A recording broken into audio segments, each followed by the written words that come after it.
الكريم أما بعد فأعوذ بالله من الشيطان الرجيم بسم الله الرحمن الرحيم فاسألوا أهل الذكر إن كنتم لا تعلمون صدق الله العظيم اللهم صل على سيدنا محمد وعلى آل سيدنا ومولانا محمد مبارک وسلم۔ اللہ تعالیٰ ارشاد فرماتے ہیں فَاسْأَلُوا أَهْلَ الذِّكْرِ، تم سوال کرو اہل ذکر سے، ان کنتم لا تعلمون، اگر تم نہیں جانتے۔ علم حاصل کرنا، سیکھنا اتنا کہ جس کے ذریعے سے انسان 24 گھنٹے کی زندگی اللہ کے حکم کے مطابق اور حضور صلی اللہ علیہ وسلم کے طریقے کے مطابق گزار لے، یہ فرض ہے۔ حلال حرام کو جاننا، جائز ناجائز کو جاننا، پاکی ناپاکی کو پہچاننا، یہ فرض اور ضروری ہے۔ فرض کا مطلب وہ ہوتا ہے جس چیز کے چھوڑنے میں کوئی گنجائش نہیں، قطعی چیز ہے، وہ ہر حال میں کرنی ہوتی ہے۔ مثال کے طور پہ نماز فرض ہے، اب ہر حال میں پڑھنی ہے۔ انسان صحت مند ہے تب بھی پڑھنی ہے، بیمار ہے تب بھی نماز ہے، اپنے گھر میں ہے مقیم ہے پھر بھی نماز پڑھنی ہے، مسافر ہے تب بھی پڑھنی ہے۔ نماز ہر حال میں ہے۔ آدمی اگر کھڑا نہیں ہو سکتا، شریعت کہتی ہے بیٹھ کے نماز پڑھ لو، بیٹھ کے نہیں پڑھ سکتا لیٹ کے نماز پڑھ لے۔ نماز کی رخصت نہیں ہے، کیوں؟ یہ فرض ہے۔ رمضان شریف کے روزے یہ فرض ہیں، چھوڑنے کی گنجائش نہیں ہے۔ انسان صحت مند ہے رکھے گا، بیمار ہے نہیں رکھ سکتا، بعد میں گنتی پوری کرے گا، تعداد جتنے چھوڑیں رکھنے پڑیں گے۔ گھر میں ہے رکھے گا، سفر میں رکھنا اگر مشکل ہے بعد میں پورے کرے گا۔ فرض ہے، گنجائش نہیں ہے، چھوڑ نہیں سکتا۔ اسی طرح یہ بات فرض ہے کہ انسان کو علم ہو، مسلمان کو یہ چیزیں سیکھنا ضروری اور فرض ہے، اس کے بغیر گزارا نہیں۔ تو اس لیے قرآن کریم میں اللہ نے حکم دیا ہے کہ اگر تمہیں کسی بات کا علم نہیں ہے، تم نہیں جانتے، تو جو لوگ جانتے ہیں ان سے سوال کر لو، پوچھ لو۔ حضور صلی اللہ علیہ وسلم نے فرمایا نہ جاننا ایک بیماری ہے، جہالت، بندے کو علم نہ ہونا یہ ایک بیماری ہے، اور فرمایا اس بیماری کا علاج السؤال، وہ پوچھنا ہے، سوال کرنا ہے۔ جب سوال کریں گے وہ آپ کی نہ جاننے والی بیماری ختم ہو جائے گی۔ تو اس لیے ہم علم حاصل کریں، سیکھیں۔ ہمارے یہ عام مسلمانوں کو حدیث مبارکہ یاد ہے، بچے بچے کو عام طور پہ اتنی مشہور حدیث ہے، خیرکم من تعلم القرآن وعلمہ، تم میں سب سے بہتر وہ ہے جو قرآن سیکھے اور سکھائے۔ یہ عام مشہور حدیث مبارکہ ہے۔ آپ صلی اللہ علیہ وسلم نے فرمایا انما بعثت معلما، اللہ نے مجھے استاد بنا کے، سکھانے والا بنا کے اللہ نے دنیا میں مجھے مبعوث فرمایا ہے، بھیجا ہے اپنے شاگردوں کو، صحابہ کو۔ آپ صلی اللہ علیہ وسلم نے ایک ایک بات سکھا دی، ایک ایک بات، کوئی چیز بھی ان سے چھپی ہوئی نہیں ہے۔ ایک دفعہ صحابہ نے عرض کیا اے اللہ کے رسول صلی اللہ علیہ وسلم، آپ بعض باتیں مزاح میں فرماتے ہیں، خوش طبی کے طور پہ فرماتے ہیں، کیا ہم وہ بھی لوگوں کو بتا دیا کریں جو موجود نہیں ہوتے مجلس میں؟ آپ صلی اللہ علیہ وسلم نے فرمایا کہ میری ہر بات لوگوں تک پہنچاؤ۔ کیوں؟ ان ہوا الا وحی یوحا، کہ میں اللہ کی وحی کے بغیر کوئی بات نہیں بولتا، میرے اوپر اللہ کی وحی آتی ہے پھر میں بولتا ہوں۔ تو آپ صلی اللہ علیہ وسلم نے ایک ایک چیز بتائی ہے۔ اب گھر کی باتیں، ہم اپنے گھر کی باتیں کوئی کسی کو نہیں بتاتا کہ گھر کے اندر ہم کیسے رہ رہے ہیں، کیسے وقت گزار رہے ہیں، کوئی نہیں بتاتا گھر کی باتوں کو۔ لیکن آپ صلی اللہ علیہ وسلم نے فرمایا میرے گھر کی باتیں بھی بتاؤ۔ اما عائشہ رضی اللہ تعالیٰ عنہ حضور صلی اللہ علیہ وسلم کی لاڈلی گھر والی ہیں اور ہم سب کی ماں ہے، اور چھوٹی عمر کی، ذہین بہت تھی، 1000 سے زیادہ حدیث مبارکہ ان کی آپ صلی اللہ علیہ وسلم کے متعلق، گھر کے متعلق، آپ صلی اللہ علیہ وسلم گھر میں کیسے رہتے تھے وہ بتائی ہیں۔ امت کو ہر چیز پہنچی ہوئی ہے۔ اب ضرورت اس بات کی ہے کہ میں اور آپ ہم سب یہ سیکھیں، پتہ لگائیں کہ میں جو کام کر رہا ہوں آیا یہ میرا شریعت کے موافق ہے یا نہیں ہے، حلال ہے حرام ہے، جائز ہے ناجائز ہے، یہ ہماری ذمہ داری ہے۔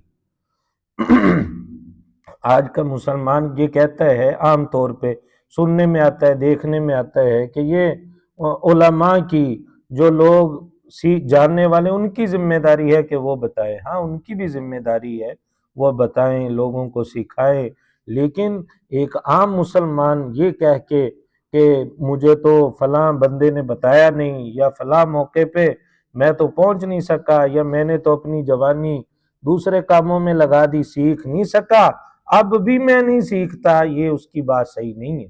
یہاں کہہ کے تو ہم چھوٹ جائیں گے، لوگوں کے سامنے تو ہم مطمئن ہو جائیں گے، لیکن اللہ کے سامنے کل قیامت والے دن یہ جواب کافی نہیں ہوگا کہ مجھے تو پتہ نہیں تھا، میں جانتا نہیں تھا۔ اللہ تعالیٰ قیامت والے دن 5 سوال جو مشہور ہیں، حدیث مبارکہ کے اندر آئے ہیں کہ قیامت والے دن بندہ اپنے قدم نہیں اٹھا سکے گا جب تک ان 5 سوالوں کا جواب نہ دے دے۔ ان میں ایک پہلا سوال کہ عمر کہاں خرچ کی، اللہ نے جو یہ وقت دیا تھا اس کو کن کاموں کے اندر لگایا، یہ جواب دینا پڑے گا۔ تو آج ہم دیکھ لیں ہماری عمر، ہمارا وقت کن چیزوں کے اوپر لگ رہا ہے، دنیا کی چیزوں پہ یا اپنی آخرت کی چیزوں پہ، اچھی چیزوں کے سیکھنے کے اوپر لگ رہا ہے۔ آپ صلی اللہ علیہ وسلم کے اوپر سب سے پہلی وحی جو آئی ہے وہ قرآن پاک کی آیت اقرا، آپ پڑھیں، آپ پڑھیں۔ جبرائیل علیہ السلام لے کے آئے، آپ صلی اللہ علیہ وسلم نے فرمایا ما انا بقاری، میں تو پڑھنا نہیں جانتا، میں نے تو دنیا کے اندر کسی سے سیکھا ہی نہیں ہے۔ جبرائیل علیہ السلام نے پھر فرمایا اقرا، آپ پڑھیں۔ تو سب سے پہلی وحی اقرا کی جو پڑھنے کے بارے میں آئی، آپ صلی اللہ علیہ وسلم لوگوں کو سکھا رہے ہیں، اور امت کے افراد بھی سکھا رہے ہیں۔ جو سیکھتا ہے، سوال پوچھتا ہے، ایک حدیث مبارکہ کے اندر آتا ہے جس کا مفہوم ہے سوال کرنے والا، دینی بات کوئی پوچھنے والا، اس کی اللہ بخشش فرما دیتے ہیں، بتانے والے کی بخشش فرما دیتے ہیں، جس نے اس مجلس کو قائم کرنے کا ذریعہ اور سبب بنا، اللہ اس کی بھی بخشش اور مغفرت فرما دیتے ہیں۔ اور کچھ لوگ ویسے ہی وہاں پہ بیٹھے ہوتے ہیں، سوال کرنا ان کا مقصد نہیں، لیکن وہ بھی بات سن لیتے ہیں، فرمایا اللہ ان کی بھی بخشش اور مغفرت فرما دیتے ہیں۔ ایسی فضیلت کی چیز ہے۔ آپ صلی اللہ علیہ وسلم نے فرمایا دین کا ایک باب سیکھنا، ایک بات سیکھنا، وہ 1000 رکعت نفل پڑھنے سے افضل ہے۔ 1000 رکعت نفل کہاں ایک طرف، اور دین کی آپ نے ایک بات، ایک باب سیکھ لیا۔ مثال کے طور پہ وضو کے اندر 4 فرض ہیں، آپ نے یہ سیکھ لیے، آپ کو پتہ چل گیا غسل کے اندر 3 فرض ہیں، یہ بات آپ نے سیکھ لی تو 1000 رکعت نفل پڑھنے والا اور آپ یہ بات سیکھنے والے اس سے افضل ہو گئے۔ حضور صلی اللہ علیہ وسلم نے فرمایا دین کا ایک مسئلہ سیکھنے والا وہ 60 سال کی نفلی عبادت سے افضل ہے۔ تو یہ کتنی فضیلت کی باتیں ہیں۔ فرمایا کہ آپ صلی اللہ علیہ وسلم مسجد نبوی شریف میں تشریف لائے، 2 حلقے بنے ہوئے تھے، کچھ لوگ اللہ کا ذکر کر رہے تھے، اللہ کی یاد میں مشغول تھے، اور کچھ لوگ بیٹھ کے سیکھ رہے تھے، باتیں پوچھ رہے تھے، کچھ ان کو بتایا جا رہا تھا، سیکھنا سکھانا ہو رہا تھا۔ آپ صلی اللہ علیہ وسلم نے فرمایا دونوں افضل اور بہتر کام میں لگے ہوئے ہیں، اچھے کام میں لگے ہوئے ہیں، لیکن آپ صلی اللہ علیہ وسلم خود جو سیکھنے سکھانے والے لوگ تھے ان کے اندر جا کے بیٹھ گئے، بتایا کہ یہ کام ان سے بھی افضل ہے، اللہ کی یاد، اللہ کا ذکر بھی افضل ہے، لیکن یہ سیکھ کر کرنا، ہر کام سیکھ کر کرنا، یہ پھر اس کا بہت بڑا اجر بڑھ جاتا ہے، بہت زیادہ وہ فضیلت کی چیز ہو جاتی ہے۔ اب نماز ہم پڑھ رہے ہیں، ایک ہے نماز پڑھنا، ایک ہے سیکھ کر پھر صحیح طور پہ کہ آپ صلی اللہ علیہ وسلم کیسے نماز پڑھتے تھے، آپ صلی اللہ علیہ وسلم نے کیسے امت کو نماز سکھائی ہے، یہ سیکھ کر پڑھ رہا ہے، یہ افضل ہے۔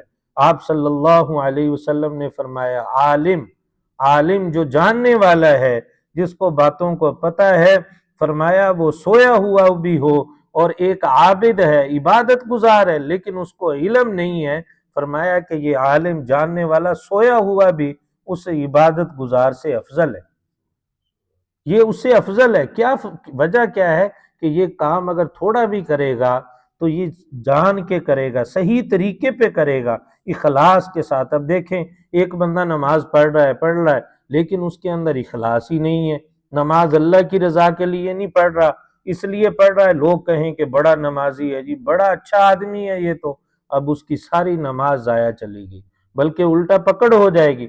فرمایا کہ جس آدمی نے اس لیے نماز پڑھی کہ لوگ مجھے دیکھیں، اس نے تو اللہ کے ساتھ شریک ٹھہرا لیا، شرک کر لیا۔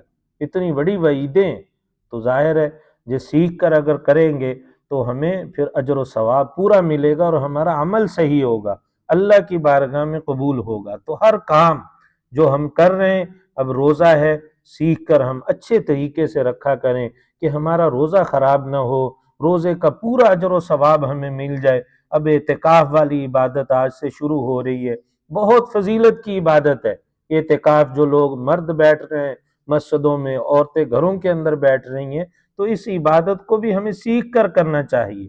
بعد میں لوگ کہتے ہیں کہ میں نے یہ کام کر لیا، مرد حضرات کہتے ہیں ہمیں تو پتہ ہی نہیں تھا، ہم مسجد سے باہر چلے گئے تو اس سے تو اعتکاف ختم ہو گیا۔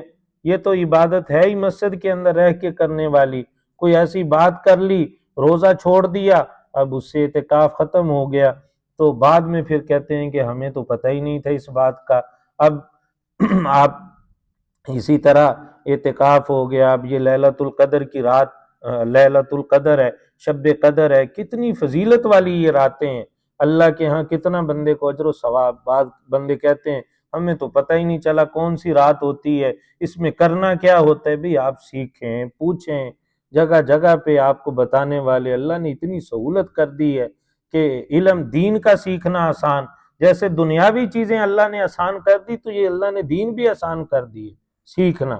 اللہ کی رحمت سے یہ بات نہیں ہے کہ دنیا کی چیزیں، سفر تو آسان ہو جائیں، جو مہینوں میں ہوتا تھا اب گھنٹوں میں ہو جائے، اور یہ دین کا علم جس کے اوپر پوری دنیا، فرمایا کہ جب تک یہ دین والے لوگ، علم والے لوگ موجود رہیں گے، اللہ اس دنیا کو باقی رکھیں گے، اور جب اللہ ارادہ کریں گے اس دنیا کو ختم کر دیں تو جو علم والے لوگ ہیں اللہ ان کو اٹھا لیں گے، وہ دنیا سے چلے جائیں گے علم والے لوگ، تو پھر جا کے اللہ تعالیٰ اس قیامت کو قائم کریں گے۔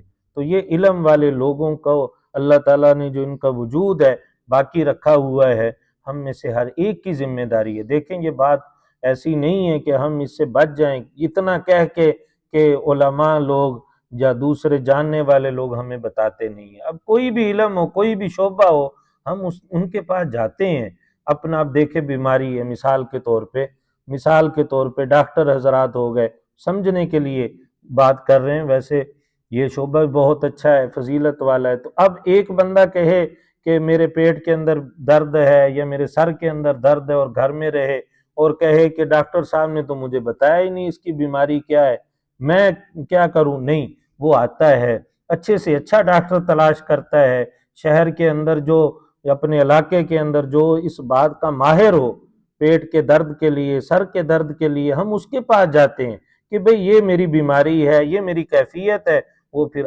علاج کرتا ہے، بات بتاتا ہے، ہمارا علاج ہو جاتا ہے، صحیح ہو جاتا ہے۔ اسی طرح ہی جیسے دین کے اندر ہم کہیں کہ ہمارا ذکر میں دل نہیں لگتا، نماز میں دل نہیں لگتا، قرآن پڑھنے کو دل نہیں کرتا، تو اس کے بارے میں پھر علماء آپ کی رہنمائی کریں گے، یہ ایسے مسئلہ ہے، اس کے بارے میں مجھے علم نہیں، مجھے بتایا جائے، تو پھر انسان کے لیے آسانی ہو جاتی ہے زندگی کے اندر۔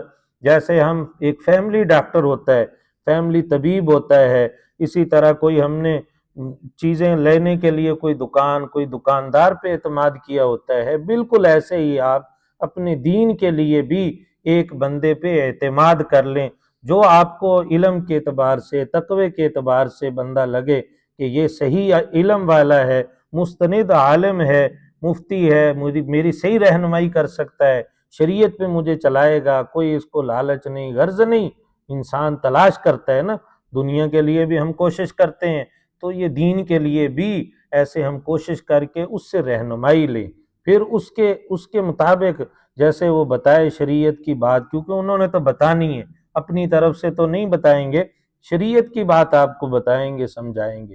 اب آپ دیکھ لیں کتنے لوگ ہیں نکاح کر لیتے ہیں، ان کو نکاح کا ہی نہیں پتا کہ نکاح کن چیزوں سے ختم ہو جاتا ہے، بعد میں کہتے ہیں کہ جی میری زبان سے تو یہ لفظ نکل گئے، اللہ معاف کرے طلاق کے بعد دفعہ ادائیگی لفظ کی ان کے ہو جاتی منہ سے، بھئی ہم تو طلاق دینا نہیں چاہتے تھے، ہماری زبان سے نکل گئے۔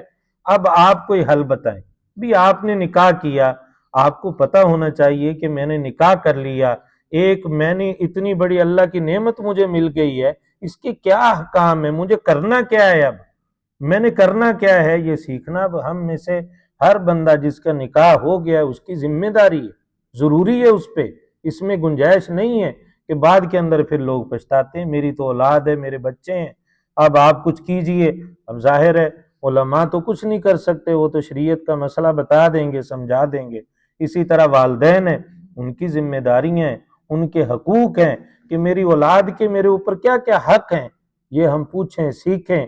پھر اسی طرح اولاد ہے، والدین کے بارے میں پوچھیں، سیکھیں کہ میرے اوپر میرے والدین کے کیا کیا حقوق ہیں، کیا کیا ذمہ داری ہیں، یہ سیکھنا، پھر اس کے مطابق اپنی زندگی بنانا، یہ ہمارا یہاں پہ آنے کا مقصد بھی ہے، اور یہ انسان کامیاب بھی ہو جائے گا۔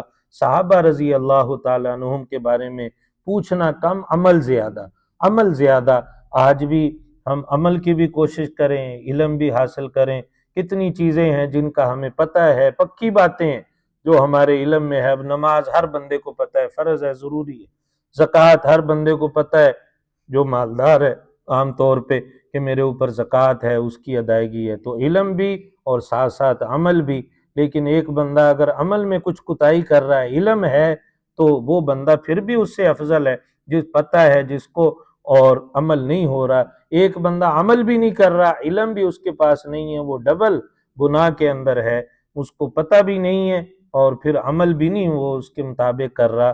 ہاں، جہاں پہ لوگوں کو علم ہے، جاننے والے، اگر ان کے عمل میں کوتاہی ہے تو یہ بھی وہ غلط بات کر رہے ہیں۔ لیکن ایک بندے کو علم ہی نہیں ہے، بالکل دین کی بنیادی باتوں سے، ضروری باتوں سے وہ بندہ لا علم ہے اور سیکھنے کی کوشش بھی نہیں کر رہا، یہ بات صحیح نہیں ہے۔ یہ زندگی ہمیں سیکھنے کے لیے ہے، آخری وقت تک ہم علم کی باتیں سیکھتے رہیں۔ آپ صلی اللہ علیہ وسلم نے فرمایا ماں کی گود سے لے کر قبر کے اندر اترنے تک تم فرمایا علم حاصل کرو، سیکھو، کوئی عمر اس کے اندر قید نہیں ہے کہ اس عمر میں ہم نے سیکھنا ہے، پہلے نہیں سیکھ سکے اب بھی ہم ویسے ہی رہیں، نہیں، ہم علم حاصل کریں، سیکھیں جو ضروری باتیں ہیں۔ باقی بہت ساری باتیں تو بریک ہیں، وہ تو علماء جب بڑے لوگ جو ہیں جاننے والے وہ ہی جانتے ہیں، لیکن بنیادی باتوں کا ہمیں اتنا علم ہو کہ ہم 24 گھنٹے زندگی اللہ کے حکم کے مطابق، اللہ کے رسول صلی اللہ علیہ وسلم کے طریقے کے مطابق گزاریں۔ اپنا کاروبار، معاملات جو ہم کر رہے ہیں اس کے بارے میں ہمیں علم ہو۔ کاشتکار ہے، ذمہ دار ہے، اس کو اس کے بارے میں پتہ ہو۔ عشر کا لوگوں کو نہیں پتہ، ہم نے اپنی کھیتی میں سے عشر دینا ہے، ان کو پتہ ہی نہیں۔ بھی آپ زراعت کا کام کر رہے ہیں، کاشتکاری کر رہے ہیں، جہاں دوسری چیزیں آپ پوچھتے ہیں بھی اب میں نے اس کو کھاد ڈالنی ہے، اس کو سپرے کرنی ہے، میں نے کون سی چیز لگانی ہے، سارا کچھ سیکھتے ہیں نا، کرتے ہیں۔ تو یہ بھی باتیں ہمیں علماء سے جاننی چاہیے کہ اب میرے اوپر کون کون سی شریعت کی چیزیں ہو گئی ہیں، کہیں میں کسی کا حق نہ کھا رہا ہوں، کسی کا پانی نہ لگا رہا ہوں، اور بھی ساری چیزیں، یہ جائز ناجائز کی، پاکی ناپاکی کی، حلال حرام کی ہمیں سیکھنی، ان کے بارے میں فرق جاننا یہ ضروری ہے۔ اللہ ہمیں اور تمام مسلمانوں کو سیکھ کر شریعت کے مطابق ہر کام کرنے کے اللہ ہم توفیق عطا فرمائے۔ آمین۔ الحمدللہ رب العالمین والصلاة والسلام علی اشرف الانبیاء والمرسلین لا الہ الا انت سبحانک انی کنت من الظالمین۔ یا اللہ ہم بھی کمزور، ہماری کوششیں بھی کمزور، یا اللہ ہم سب کے ساتھ اپنی مدد، اپنی نصرت شامل فرما، قدم قدم پر اپنی برکتیں، رحمتیں شامل فرما۔ یا اللہ ہمیں علم نافع نصیب فرما، یا اللہ ہمیں علم ایسا عطا فرما یا اللہ جو ہمیں آپ تک پہنچا دے، آپ کی رضا کو ہم حاصل کرنے والے بن جائیں۔ یا اللہ ہمیں ایسا علم عطا فرما یا اللہ علم کے اندر برکت نصیب فرما، عمل کے اندر برکت نصیب فرما، اخلاص نصیب فرما۔ یا اللہ ہمیں زندگی ایسے گزارنے کی توفیق عطا فرما جیسے آپ چاہتے ہیں، آپ کے پیارے حبیب صلی اللہ علیہ وسلم چاہتے ہیں۔ یا اللہ اعلیٰ اخلاق، اعلیٰ کردار ہم سب کو نصیب فرما، قرآنی، ایمانی، اسلامی زندگی گزارنے کی توفیق عطا فرما۔ یا اللہ ہم سب کو اپنے گھروں کے اندر خیر و برکت کے ساتھ، عافیت کے ساتھ یا اللہ رہنے کی توفیق عطا فرما، آپس میں اتفاق، اتحاد نصیب فرما، نفرتوں کو ختم فرما، ہر مسلمان مرد و عورت کو یا اللہ اپنے گھر کا چین اور سکون نصیب فرما۔ یا اللہ جس کو اپنے گھر کے اندر چین سکون نہیں، وہ زندگی کہاں گزارے، کہاں چلا جائے۔ یا اللہ اپنی رحمت سے، اپنے فضل سے یا اللہ بہت ساری بہنیں یا اللہ اپنے گھروں کے اندر پریشان ہوتی ہیں، یا اللہ ان کی پریشانیوں کو ختم فرما، گھروں کا چین سکون نصیب فرما، اپنی رحمت سے، اپنے فضل سے یا اللہ ہماری ان مانگی ہوئی دعاؤں کو قبول و منظور فرما۔ یا اللہ اسلام کا بول بالا فرما، یا اللہ کفر کا منہ کالا فرما۔ یا اللہ جو لوگ اسلام کے، مسلمانوں کے دشمن ہیں ان کو ہدایت نصیب فرما، جن کی قسمت میں تو نے ہدایت نہیں لکھی یا اللہ چن چن کے انہیں دفع دور فرما اپنی رحمت سے، اپنے فضل سے۔ یا اللہ پوری دنیا کے اندر امن و امان کو پیدا فرما۔ یا اللہ امت مسلمہ کو آپس میں اتفاق، اتحاد نصیب فرما۔ یا اللہ جو ہمارے ملک کے بڑے ہیں، پوری دنیا کے یا اللہ جو بڑے مسلمان حکمران ہیں، با اختیار لوگ ہیں، یا اللہ ان کو وقت کے مطابق صحیح فیصلے کرنے کی توفیق عطا فرما۔ یا اللہ صحیح فیصلے ان کے دلوں میں القاء فرما۔ یا اللہ اپنی عوام کے ساتھ یا اللہ عام لوگوں کے ساتھ، مسلمانوں کے ساتھ یا اللہ ان کو اخلاص نصیب فرما۔ یا اللہ مخلص رہنے کی یا اللہ توفیق عطا فرما، اپنی رحمت سے، اپنے فضل سے یا اللہ ہماری مانگی ہوئی دعاؤں کو قبول و منظور فرما۔ یا اللہ رمضان المبارک کا آج دوسرا عشرہ یا اللہ اختتام کو پہنچ رہا ہے، آج یا اللہ 20 رمضان المبارک ہے۔ یا اللہ ان دو عشروں کے اندر بھی ہم دیکھتے ہیں ہماری زندگی کے اندر کوئی تبدیلی نہیں، رمضان المبارک کے یا اللہ اعمال کی جیسے ہمیں قدر کرنی چاہیے تھی، فکر ہونی چاہیے تھی، ویسے نہیں۔ یا اللہ آخری عشرہ جہنم سے آزادی کا شروع ہو رہا ہے، یا اللہ ہم سب کو یا اللہ جہنم سے آزادی اور خلاصی نصیب فرما، ایسے اعمال کرنے کی ہمیں توفیق عطا فرما۔ یا اللہ اپنی رحمت سے، اپنے فضل سے ہم سب کی یا اللہ عشرہ مغفرت کا، بخشش کا یا اللہ آج آخری دن ہے، ہم سب کی یا اللہ بخشش و مغفرت فرما۔ آپ کے خزانوں میں کوئی کمی نہیں، بلا استحقاق کے یا اللہ ہمیں معافی اور بخشش عطا فرما۔ یا اللہ اپنے خزانوں میں یا اللہ آپ کو یا اللہ ہمیں معاف کرنے سے آپ کے خزانوں میں کوئی کمی نہیں آئے گی، یا اللہ اپنی رحمت سے معاف فرما۔ یا اللہ ہماری سیئات سے درگزر فرما۔ یا اللہ آئندہ نیکی، تقوی، طہارت والی یا اللہ پاکیزگی والی زندگی گزارنے کی یا اللہ توفیق عطا فرما، خاتمہ بالخیر فرما۔ یا اللہ ہم سب کو جب یا اللہ دنیا سے ہم آئیں ہماری زبانوں پہ جاری ہو لا الہ الا اللہ محمد الرسول اللہ۔ آمین آمین برحمتک یا ارحم الراحمین۔